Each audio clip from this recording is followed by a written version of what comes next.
And now, the Deeper Thinking Podcast, a space for ideas and reflections in our uncertain times.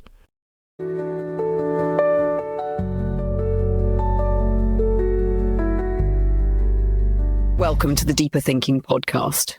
We carry more than we know, not just genetics or stories, but gestures, silences, expectations, small inheritances that shape how we love, how we work, how we wait. This essay traces those inheritances, not to resolve them, but to notice their weight and ask whether we might set some of them down. What if care didn't have to mean self-erasure? What if ambition didn't have to echo someone else's hunger? What if legacy wasn't a monument, but a pause? This episode walks through those quiet questions. No answers, just openings. A look at how we live with what we've been given and how we might offer something gentler in return. Not a cleaner future, but one with more space, less grip, more breath. We inherit more than blood. Some inherit silence, others expectation. Some inherit a story half told, a myth that doesn't fit, or a wound passed down not through intention, but repetition. Inheritance is not just a question of what we're given, but what we choose to carry. And more than that, what we fail to put down. There are things that feel like gifts and turn out to be burdens, and things that look like burdens but become the ground we learn to stand on. Sometimes the most enduring legacies arrive in disguise, not as wisdom but as confusion, not as love but as absence, and it takes a long time to name what was really left behind. You grow up thinking inheritance means property or tradition, but it's often subtler than that. A way of speaking, a tilt of the head, a silence at dinner. The sense that ambition must either succeed or redeem, that love must prove itself in usefulness, or that care is a kind of tax on one's own dreams. These inheritances don't announce themselves. They arrive like background noise, familiar, undeniable, and it's only when you begin to live differently that you notice their shape. Sometimes the shape is refusal, the father who never talked about failure, the mother who never said she was tired. These silences don't just mark absence. They instruct. They say, this is the cost of survival. This is what it means to matter. And even if we reject the lesson, we carry the tone. We flinch in the same places. We apologize for wanting too much. And we love sometimes like we're trying not to be a burden. To speak of inheritance ethically is not to decide what's good or bad. It's to ask, what have I made mine without meaning to? What have I passed on without knowing? Ethics here isn't a code, it's a kind of pause, a willingness to ask what a gesture might mean 10 years from now, or how a sentence might echo in someone else's silence. The truth is, most of us are haunted not by what we said, but by what we didn't know we were saying. There is no clean beginning, no perfect refusal, but there can be a shift, a choice to see the pattern, to name the hunger underneath the ambition, to notice that care and control can look the same on the outside, that what we call love might sometimes be fear in more beautiful clothes, and that the most radical legacy might be letting someone feel free where you were once held tight. Some inherit ambition like a family recipe, passed down, slightly altered, but always served hot. Others receive it like a wound, stitched into them before they had words for wanting. Ambition isn't neutral. It arrives entangled with care, shame, and necessity. For some, it's the only way to matter.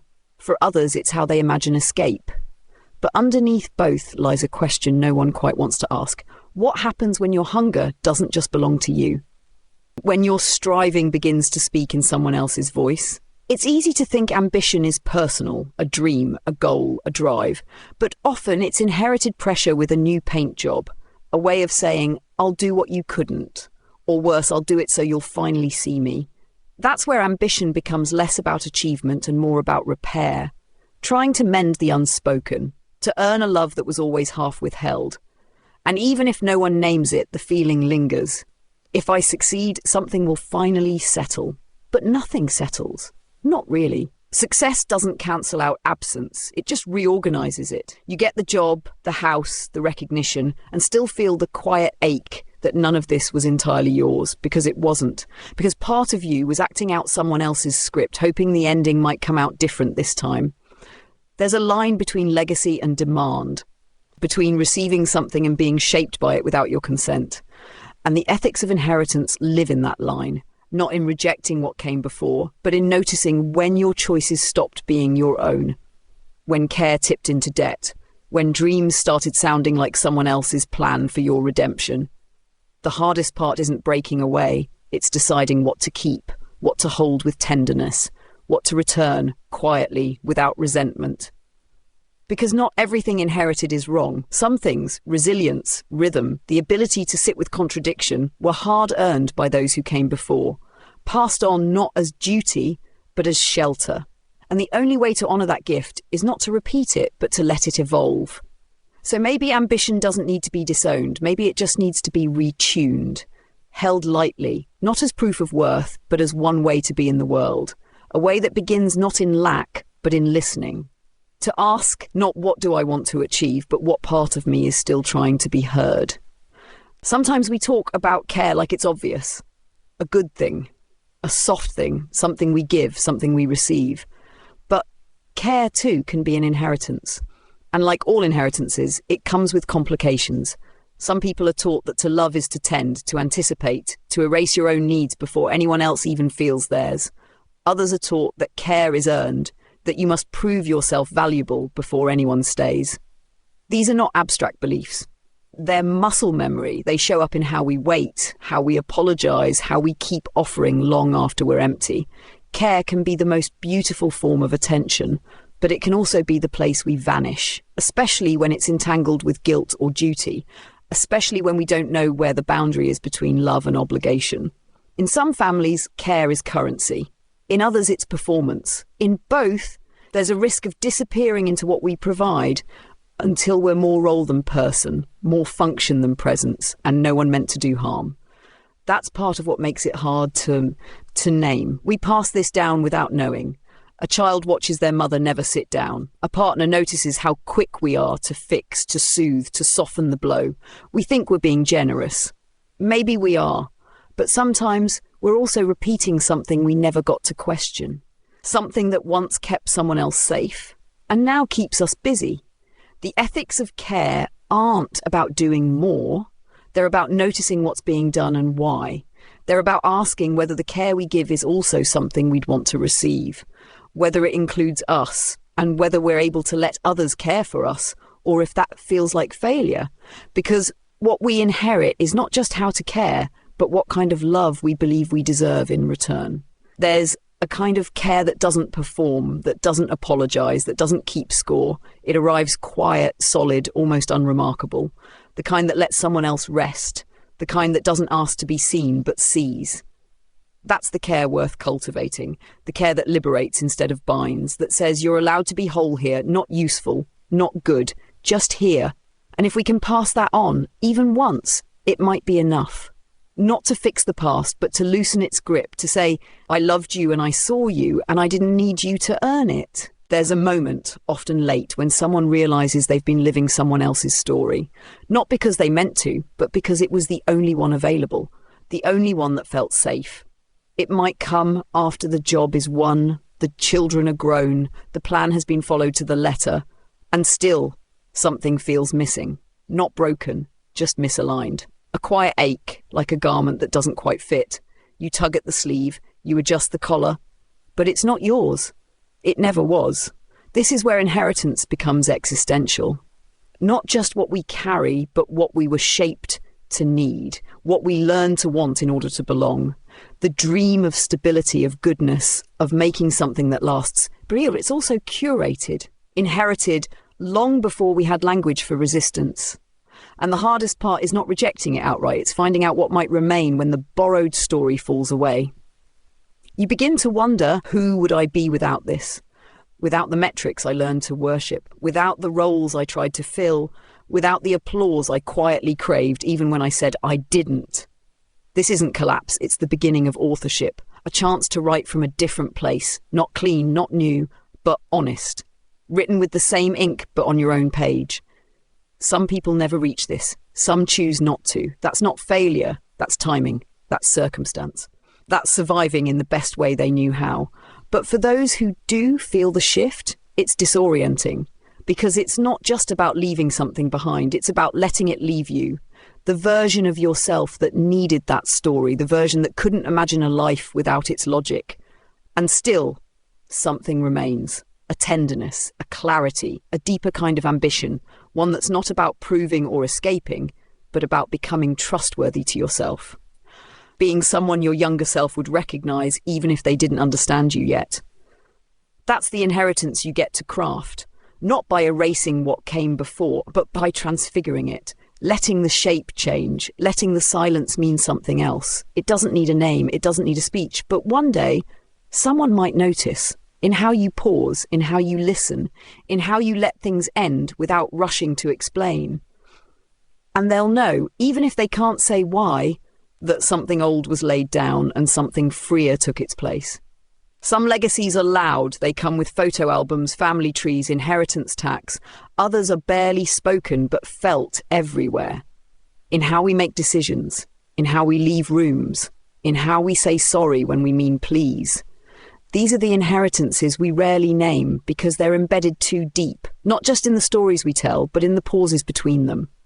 In the logic we never question, the patterns we call personality, the rules we didn't know were optional. To live ethically with inheritance is to become suspicious of inevitability, to ask who decided this was the way things are, and what happens if I don't follow it. Sometimes the answer is simple, nothing, but often it's harder. You lose coherence, you confuse people, you disappoint, and that too becomes part of the inheritance, the cost of not repeating. The quiet grief of stepping away. We don't talk enough about that grief. The ache of divergence. It's not just rebellion, it's mourning. Because in order to become yourself, you might have to let go of a version of you that someone else needed. The dependable child, the sensible partner, the one who kept the peace, held the line, made the dinner. And that role wasn't fake. It was a form of care. But it wasn't the whole of you. This is the uncomfortable generosity of legacy work. It doesn't always look like healing. Sometimes it looks like leaving. Like saying no to what everyone else is still saying yes to. Like refusing the language, the rhythm, the sacrificial logic. Not to judge it, but to breathe differently. To create a space where someone else might not have to make the same trade. And that's the thing about inheritance. You can't erase it, but you can reframe it. You can let it move through you, distort a little, soften at the edges, find new form. That's what makes it ethical. Not its content, but its openness to transformation. Not its certainty, but its willingness to be revised.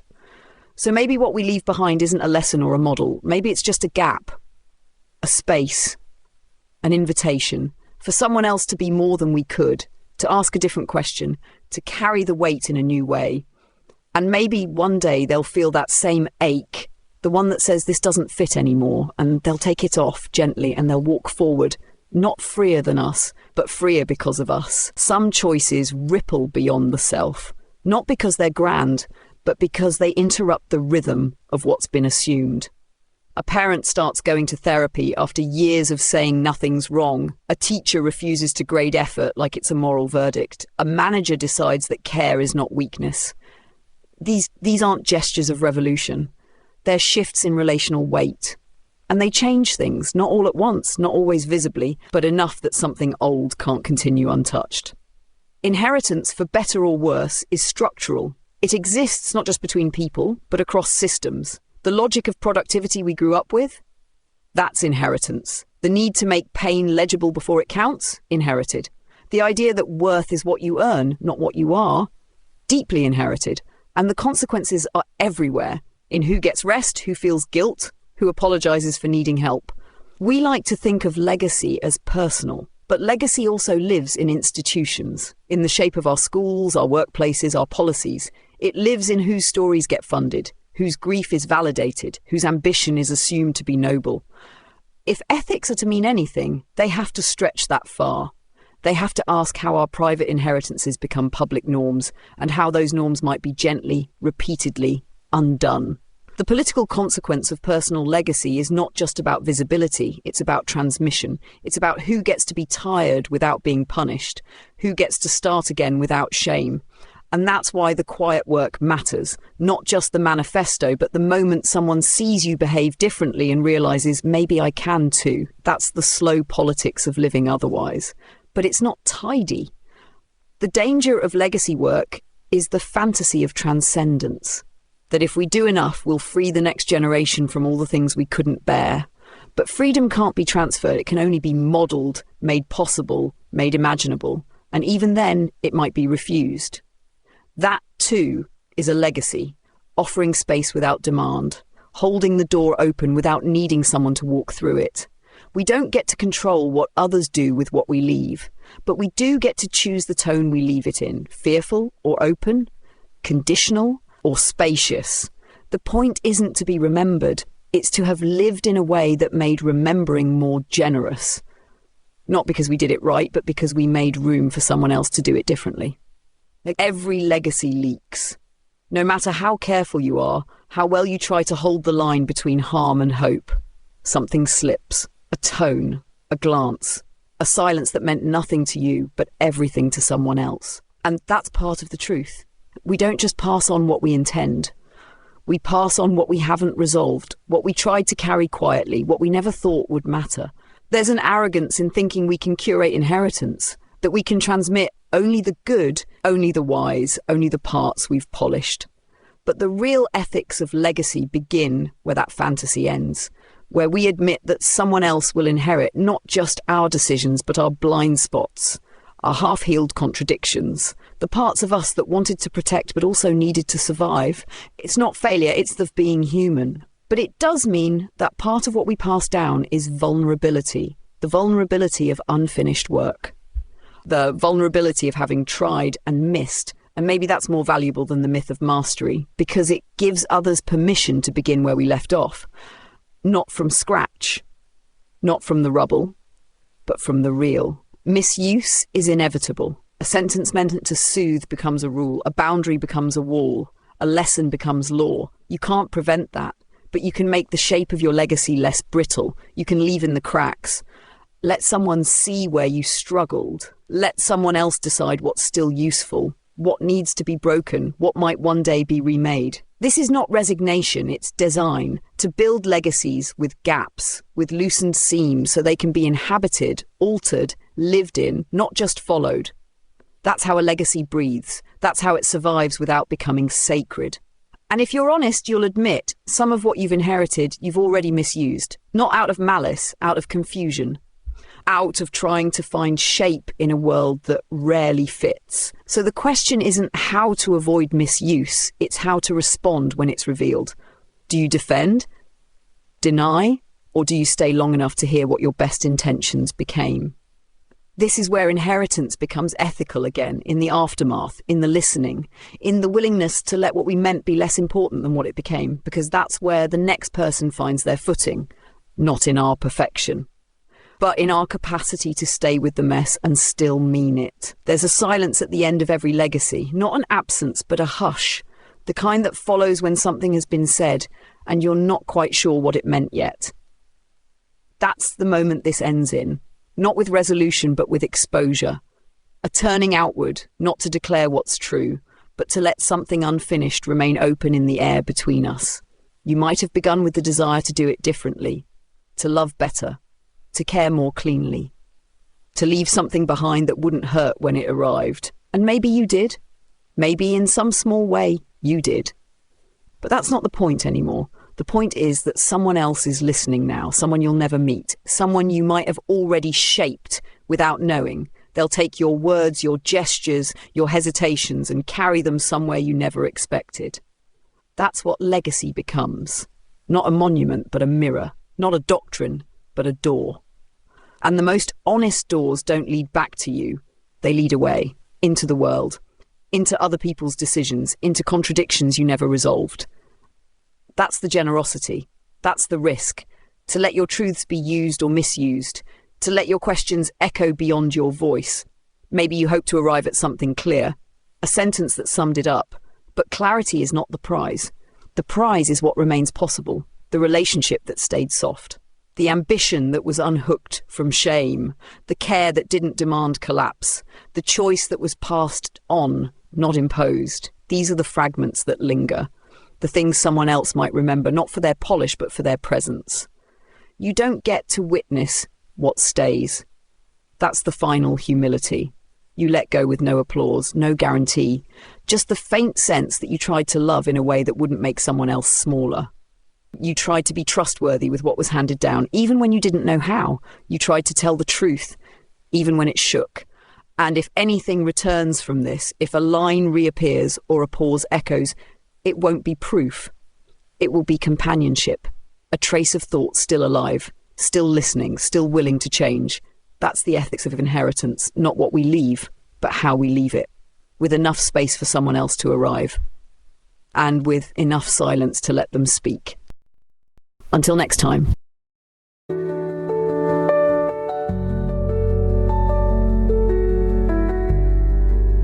You've been listening to the Deeper Thinking podcast. Today's episode was narrated by Holly, our digital narrator, who helps bring our ideas to life. For further reading, research, and ways to support the podcast, please visit the episode webpage. Thank you for your positive reviews on Apple Podcasts. Your reviews help keep us visible so others can discover and enjoy our content.